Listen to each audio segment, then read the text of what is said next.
ನಮಸ್ತೆ. ಡಾಪಾಗ್ಲೈಫ್ಲೋಜಿನ್ ಇದು ಒಂದು ಮಧುಮೇಹದಲ್ಲಿ ಉಪಯೋಗಿಸುವಂತಹ ಮಾತ್ರೆ. ಅದುವೇ ಡಾಪಾಗ್ಲೈಫ್ಲೋಜಿನ್. ಇವತ್ತಿನ ದಿವಸ ಈ ಮಾತ್ರೆ ಬಗ್ಗೆ ತಿಳ್ಕೊಳ್ಳೋಣ. ಇದು ಒಂದು SGLT2 ಇನ್ಹಿಬಿಟರ್ ಆಗಿದೆ. ಅಂದರೆ ನಮ್ಮ ಕಿಡ್ನಿಯಲ್ಲಿರುವ ಒಂದು ಪ್ರೋಟೀನ್, ಅದು ಸೋಡಿಯಂ ಗ್ಲೂಕೋಸ್ ಟ್ರಾನ್ಸ್ಪೋರ್ಟರ್ 2 ಅಂತ. ಇದು ನಮ್ಮ ರಕ್ತದಲ್ಲಿರುವ ಸಕ್ಕರೆ ಅಂಶವನ್ನು ಕಿಡ್ನಿಯಲ್ಲಿ ಫಿಲ್ಟರ್ ಆಗಿ ದೇಹದಿಂದ ಹೊರಗೆ ಹೋಗುವ ಸಂದರ್ಭದಲ್ಲಿ ಆ ಒಂದು ಸಕ್ಕರೆ ಅಂಶವನ್ನು ಪುನಃ ಹೀರಿಕೊಂಡು ದೇಹಕ್ಕೆ ಸೇರಿಸುವ ಕೆಲಸವನ್ನು ಮಾಡುತ್ತದೆ. ಯಾವುದು? Sodium glucose transporter 2. ಇದೇನು ಮಾಡುತ್ತೆ?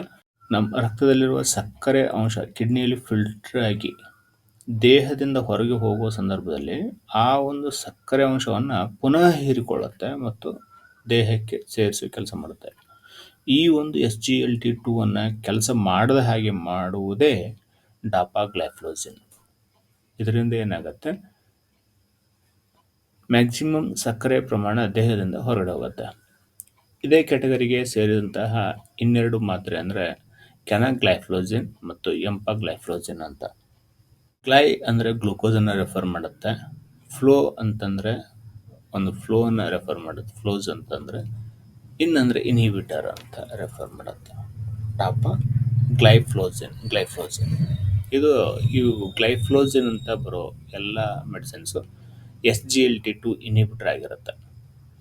ಇದೊಂದು ಸ್ಟ್ರಕ್ಚರಲ್ ಫಾರ್ಮುಲಾ. ಡಾಪಾಗ್ಲೈಫ್ಲೋಜಿನನ್ನು ಸೋಡಿಯಂ ಗ್ಲೂಕೋಸ್ ಟ್ರಾನ್ಸ್ಪೋರ್ಟ್ ಪ್ರೋಟೀನ್ ಇದು ಏನಿದೆ 90% ಏನು ರೀಅಬ್ಸಾರ್ಪ್ಷನ್ ಆಗುತ್ತೆ ಅದು SGLT2 ಆಗುತ್ತೆ. ಕಿಡ್ನಿಯಲ್ಲಿ ಏನು ಶುಗರು ಮತ್ತೆ ಹೀರಿಕೊಂಡು ದೇಹಕ್ಕೆ ಸೇರಿಸುತ್ತೆ ಅದು 90% ಕೆಲಸ SGLT2 ಆಗುತ್ತೆ.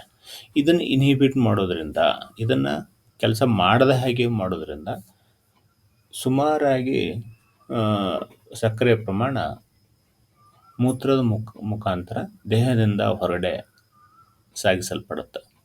ಇದರಿಂದ ಏನಾಗುತ್ತೆ? ರಕ್ತದಲ್ಲಿ ಸಕ್ಕರೆ ಪ್ರಮಾಣ ಕಡಿಮೆ ಆಗುತ್ತೆ. ಡೋಸು ಇದರದ್ದು ಸ್ಟಾರ್ಟಿಂಗ್ ಡೋಸು 5 mg ದಿನಕ್ಕೆ ಒಂದೇ ಒಂದು ಸಾರಿ ತಗೊಳ್ಳೋದು, ಅದು ಬೆಳಿಗ್ಗೆನೆ ತಗೊಳ್ಳೋದು. ಅವಶ್ಯಕತೆ ಬಿದ್ದಾಗ ಇದನ್ನು 10 mgಗೆ ಸಹಿತ ನಾವು ಜಾಸ್ತಿ ಮಾಡಬಹುದು. ಇದು ಕೇವಲ ಡಾಪಾಗ್ಲೈಫ್ಲೋಜಿನನ್ನು ಉಪಯೋಗಿಸ್ಬೋದು ಅಥವಾ ಡಾಪಾಗ್ಲೈಫ್ಲೋಜಿನ್ ಜೊತೆಗೆ ಮಿಕ್ಕಿದ ಔಷಧಿಗಳ ಕಾಂಬಿನೇಷನ್ ಏನು ಮಿಕ್ಕದ್ದು ಶುಗರ್ ಕಡಿಮೆ ಮಾಡುವಂಥ ಇನ್ನಿತರೆ ಔಷಧಿಗಳೇನಿದ್ದಾವೆ ಅದರ ಕಾಂಬಿನೇಷನಲ್ಲಿ ಸಹಿತ ಇದನ್ನು ಯೂಸ್ ಮಾಡ್ತಾರೆ. ಯಾರು ಮುಂಚೆಯಿಂದ ಇನ್ಸುಲಿನ್ ತಗೋತಾ ಇದ್ದಾರೆ ಅಥವಾ ಸಲ್ಫೋನ್ಯುಲೂರಿಯಾ ಅಂದರೆ ಇತರೆ ಶುಗರ್ ಕಡಿಮೆ ಮಾಡುವಂತಹ ಮಾತ್ರೆಗಳನ್ನು ತಗೋತಾ ಇದ್ದಾರೆ ಅಂಥವರಲ್ಲಿ ಡಾಪಾಗ್ಲೈಫ್ಲೋಜಿನನ್ನು ಸ್ಟಾರ್ಟ್ ಮಾಡೋದ್ರಿಂದ ಸಡನ್ನಾಗಿ ಸಕ್ಕರೆ ಅಂಶ ದೇಹದಲ್ಲಿ ಸಕ್ಕರೆ ಅಂಶ ಕಡಿಮೆ ಆಗ್ಬೋದು, ಹೈಪೋಗ್ಲೈಸಿಮಿಯಾ ಆಗ್ಬೋದು. ಆದ್ದರಿಂದ ಸ್ವಲ್ಪ ಇನ್ಸುಲಿನ್ ಅಥವಾ ಇತರ ಮೆಡಿಸಿನ್ಗಳ ಅಡ್ಜಸ್ಟ್ಮೆಂಟ್ ಯಾರು ತಗೋತಾ ಇದ್ದಾರೆ ಅವ್ರಿಗೆ ಅಡ್ಜಸ್ಟ್ಮೆಂಟ್ ರಿಕ್ವೈರ್ಮೆಂಟ್ ಬರಬಹುದು. ಪೇಷಂಟ್ ವಿತ್ ರಿನಲ್ ಇಂಪೇರ್ಮೆಂಟ್, ಯಾರಿಗೆ ಮುಂಚೆಯಿಂದ ಕಿಡ್ನಿ ಸಮಸ್ಯೆ ಇದೆ ಅಂಥವರಲ್ಲಿ ಇದನ್ನು ಸಾಮಾನ್ಯವಾಗಿ ಕೊಡುವುದಿಲ್ಲ. ಆದ್ದರಿಂದ ಇದನ್ನು ಪ್ರಾರಂಭಿಸುವ ಮುನ್ನ RFT ರೀನಲ್ ಫಂಕ್ಷನ್ ಟೆಸ್ಟ್ ಅಂತ ಮಾಡ್ತಾರೆ. ಇದು ಸರಿ ಇದ್ದರೆ ಇದನ್ನು ಕೊಡ್ತಾರೆ. ಗ್ಲೋಮ್ಯುಲರ್ ಫಿಲ್ಟ್ರೇಷನ್ ರೇಟ್ 60 ml/minute ಅಷ್ಟಿರಬೇಕು. ಯಾರಿಗೆ 1.73 m² ಬಾಡಿ ಸರ್ಫೇಸ್ ಏರಿಯಾ ಇದ್ದವರಿಗೆ, ಅಂದರೆ ಒಬ್ಬ ಯಂಗ್ ಅಡಲ್ಟಿಗೆ ಒಂದು 60 ml/minute ಗ್ಲೋಮ್ಯುಲರ್ ಫಿಲ್ಟ್ರೇಷನ್ ರೇಟ್ ಇದ್ದರೆ ಇದನ್ನು ಸ್ಟಾರ್ಟ್ ಮಾಡ್ಬೋದು. ಇದಕ್ಕಿಂತ ಕಡಿಮೆ ಇದ್ದರೆ ಸಾಮಾನ್ಯವಾಗಿ ಸ್ಟಾರ್ಟ್ ಮಾಡೋದಿಲ್ಲ ಅಥವಾ ಡೋಸ್ ಅಡ್ಜಸ್ಟ್ ಮಾಡಿಬಿಟ್ಟು ಸ್ಟಾರ್ಟ್ ಮಾಡ್ಬೋದು. Warning and precautions. ಸಕ್ಕರೆ ಪ್ರಮಾಣ ದೇಹದಿಂದ ಜಾಸ್ತಿ ಸಡನ್ನಾಗಿ ಕಡಿಮೆ ಆಗೋದ್ರಿಂದ ಸಾಮಾನ್ಯವಾಗಿ ನೀರಿನ ಪ್ರಮಾಣವನ್ನು ಸಹಿತ ಕಡಿಮೆ ಆಗುತ್ತೆ. ಇದರಿಂದಾಗಿ ರೋಗಿಯು ಹೈಪೋಟೆನ್ಷನ್ಗೆ ಮೂವ್ ಆಗ್ಬೋದು. ಹೈಪೋಟೆನ್ಷನ್ ಅಂದರೆ BP ಕಡಿಮೆ ಆಗ್ಬೋದು. ಇಂಪೇರ್ಡ್ ರಿನಲ್ ಫಂಕ್ಷನ್, ಯಾಕಂದರೆ ಮ್ಯಾಕ್ಸಿಮಮ್ ಇದರದ್ದು ಕೆಲಸ ಕಿಡ್ನಿಯಲ್ಲಿ ಆಗೋದ್ರಿಂದ ಕಿಡ್ನಿಯ ಕ್ರಿಯೆಯಲ್ಲಿ ಸ್ವಲ್ಪ ವ್ಯತ್ಯಯ ಕಂಡುಬರ್ಬೋದು. ನಾನು ಮುಂಚೆ ಹೇಳಿರುವ ಹಾಗೆ ಶುಗರ್ ಕಡಿಮೆ ಆಗ್ಬೋದು, ಹೈಪೋಗ್ಲೈಸಿಮಿಯಾ ಆಗ್ಬೋದು. ಜೆನೆಟಲ್ ಮ್ಯೂಕೋಟಿಕ್ ಇನ್ಫೆಕ್ಷನ್ಸ್ ಮತ್ತು ಯೂರಿನರಿ ಸೆಪ್ಸಿಸ್ ಸಹಿತ ಆಗ್ಬೋದು. ನೋಡಿ, ಎಲ್ಲಿ ಸಕ್ಕರೆ ಪ್ರಮಾಣ ಜಾಸ್ತಿ ಇರುತ್ತೆ ಅಲ್ಲಿ ಮೈಕ್ರೋ ಆರ್ಗಾನಿಸಮ್ಸ್ ಸರ್ವೈವಲ್ ಜಾಸ್ತಿ ಇರುತ್ತೆ. ಮೈಕ್ರೋ ಆರ್ಗಾನಿಸಮ್ಸ್ ಅಂದರೆ ಸೂಕ್ಷ್ಮ ಜೀವಿಗಳು. ಹೀಗಾಗಿ ಆ,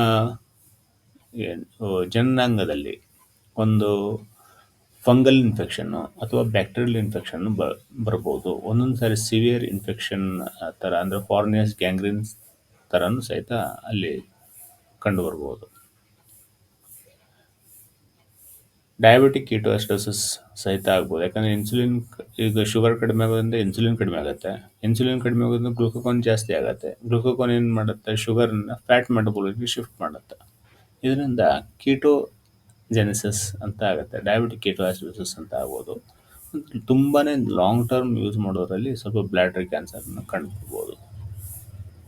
ಇದಿಷ್ಟು ಸ್ನೇಹಿತರೆ, ಡಾಪಾಗ್ಲೈಫ್ಲೋಜಿನ್ ಬಗ್ಗೆ ತಮಗೆ ಈ ವಿಡಿಯೋ ಇಷ್ಟ ಆದಲ್ಲಿ ದಯವಿಟ್ಟು ಚಾನಲ್ಗೆ ಸಬ್ಸ್ಕ್ರೈಬ್ ಆಗಿ ಮತ್ತು ಅವಶ್ಯಕತೆ ಇದ್ದವರಿಗೆ ಇದನ್ನು ಶೇರ್ ಮಾಡಿ.